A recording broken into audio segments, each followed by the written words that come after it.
अस्सलाम वालेकुम। मैं सैयद सरवर चिश्ती अजमेर शरीफ से। अल्लाह सब्र वालों के साथ है, बेशक है, लेकिन अब इन मंजिलों से भी आगे बढ़ना है। अब दिफाई सूरतें भी पैदा करना होंगी कि जब एक स्टेट का कलेक्टर ये कहे कि मैं कार्रवाई सिर्फ मुसलमानों पे करूँगा, तो फिर औकात में एक डिस्ट्रिक्ट कलेक्टर के होने पे हम कैसे यकीन कर सकते हैं और कैसे उस पर विश्वास कर सकते हैं।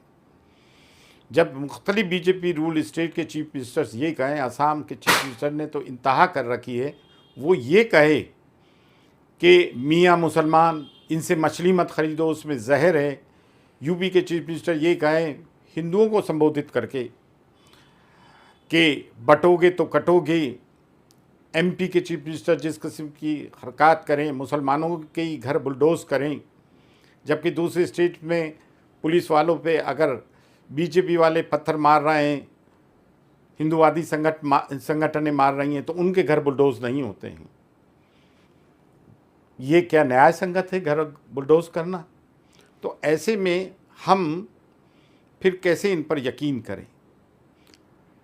ये नारायण राणे के बेटे नीतीश राणे ये कहें कि हम मस्जिदों में घुस के मुसलमानों को मारेंगे अगर गिरिराज महाराज के ख़िलाफ़ कोई कार्रवाई हुई तो। कौन गिरिराज महाराज? जो हुजूर नबी करीम सल्लल्लाहु अलैहि वसल्लम की शान में गुस्ताखी करे। नुपुर शर्मा ने गुस्ताखी की, FIR इतनी सारी कटवाने के बावजूद भी ये गिरफ़्तार नहीं होते हैं। हमारे बच्चे तो एक इतनी सी बात भी कर देते हैं जो कि डेमोक्रेटिक कंट्री का एक तरीका है, और संविधान के दायरे में रहते हुए तो उन पर UAPA लगा दिए जाते हैं, उनको बैन कर दिया जाता है, उनके घर बुलडोज़ कर दिए जाते हैं। तो अब बताइए, ट्रेन में हमारे 72 साल के बुज़ुर्ग को वो लोग मार रहे हैं जो उनके पोते की उम्र के लोग तमाशबीन बने हुए हैं। छतरी दादरी में एक जवान को पीट पीट के मार दिया जाता है कि ये गोकशी कर रहा था। इंतहा हो गई। अब हम डेमोक्रेटिक इंस्टीट्यूशंस के जो लोग हैं उन पे यकीन कैसे करें? सुप्रीम कोर्ट इन मामलों में कोई सू मोटो नहीं लेता है। अब आप बताएं तो हम जाएं तो कहाँ जाएं? तमाम जुम्मा मस्जिद के वक्त, जुम्मे के दिन मस्जिदों से ये बयान होना चाहिए कि हम इस औकाफ की जो वक्फ अमेंडेड एक्ट 2024 आया, इसकी सख्त तरीन मुखालिफत करते हैं।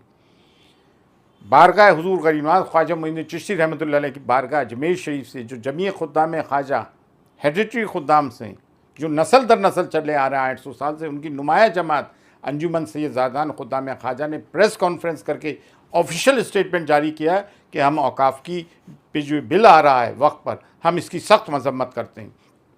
उसके बावजूद भी देखा गया है कि यहाँ से और जगहों से वो लोग जो गैर जिम्मेदार हैं, जिनका दरगाह से कोई जिम्मेदाराना रोल नहीं है एज आ इंस्टीट्यूशन, एज आ ऑर्गेनाइजेशन, वो जाकर उसकी हिमायत करते हैं। जबकि ऑफिशियल स्टैंड खुद्दाम ख्वाजा का ये है कि हम उस एक्ट की मजम्मत करते हैं। और मैं दरगाह और ख़ानगाहों पे बैठे हुए सजादगान, मुजावरीन, गद्दी नशीन जो भी कह लो, वो खामोश क्यों हैं? जबकि कलीदी दरगाह बारगाह हुजूर गरीबनाज ने हमने इस एक्ट की मुखालिफत कर दी है, तो अब आप डर क्यों रहे हो? आप क्यों नहीं आवाज़ उठाते हो? क्या नजरानों ने आपकी ज़बानों पे ताले लगा दिए? अपने आप को सादात कहते हो हैं और बातिल के ख़िलाफ़ आवाज़ बुलंद नहीं करते हो और सैयद होने का दावा करते हो? फ़िक्र अली, फ़िक्र हुसैन और जुर्रत अली से खाली हो? अफसोस की, शर्म की बात है। जो लोग आवाज़ उठा रहे हैं कम अज़ कम उनका साथ तो दो। देखो औकाफ मामला है अल्लाह और उसके रसूल का, मस्जिदों का, दरगाहों का, खानकाहों का, मदारिस का। ये गवर्नमेंट हमारी खैर ख्वाह नहीं है।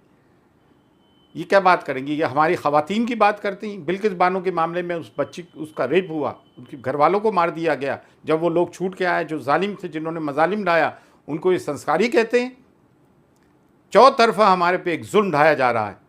फिर दिफा करना हमारे को आइन इजाज़त देता है, कुदरत का कानून इजाज़त देता है। देन फिर for every action there is equal and opposite reaction. ये मैं नहीं कह रहा हूँ, कानून कह रहा है।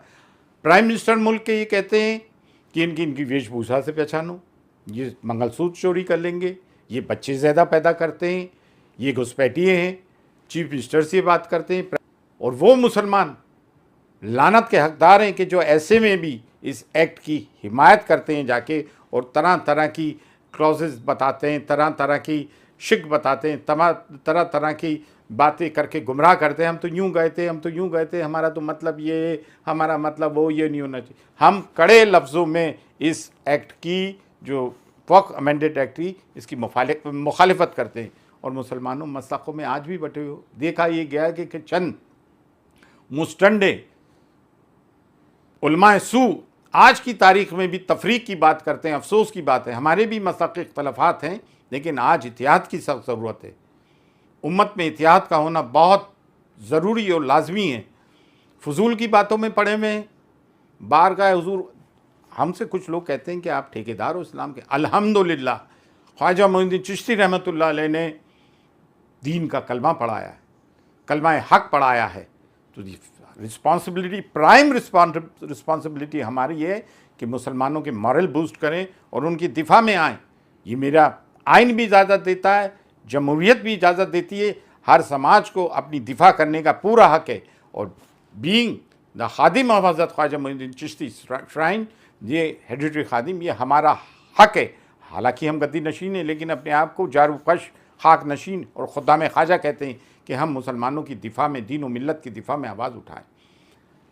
आज तक जो लोग हुजूर की शान में गुस्ताखियाँ कर रहे हैं, उन पर पाबंदियाँ नहीं लगती हैं। हरियाणा के चीफ मिनिस्टर कहते हैं कि उनकी संवेदनाएँ क्या हमारी, जिन्होंने उस बच्चे को मारा गौ मांस के चक्कर में, क्या हमारी संवेदनाएँ नहीं कि हमारे प्रॉफिट मोहम्मद सल्लल्लाहु अलैहि वसल्लम की शान में गुस्ताखी हो और हम प्रोटेस्ट करें तो हमारी लोगों पे केस हो जाए और उनकी हिमायत की जाए, उनकी हिमायत में लोग खड़े हो जाएं। हम भी 25-30 करोड़ हैं, लेकिन हम इस देश में सौहार्द चाहते हैं, कम्युनल हार्मनी चाहते हैं। लेकिन कहीं सीकर में मस्जिदों के सामने डीजे बजाए जा रहे हैं, कहीं कुछ हो रहा है, कहीं कुछ हो रहा है। कब तक हम इन चीज़ों को बर्दाश्त करेंगे? हम ये मुल्क के प्राइम मिनिस्टर से और तमाम डेमोक्रेटिक इंस्टीट्यूशंस से और चीफ जस्टिस ऑफ इंडिया से सवाल करना चाहते हैं कि माइनॉरिटी को प्रोटेक्शन देना आपका काम है। फ़ी अमानिल्लाह, अल्लाह हाफ़िज़।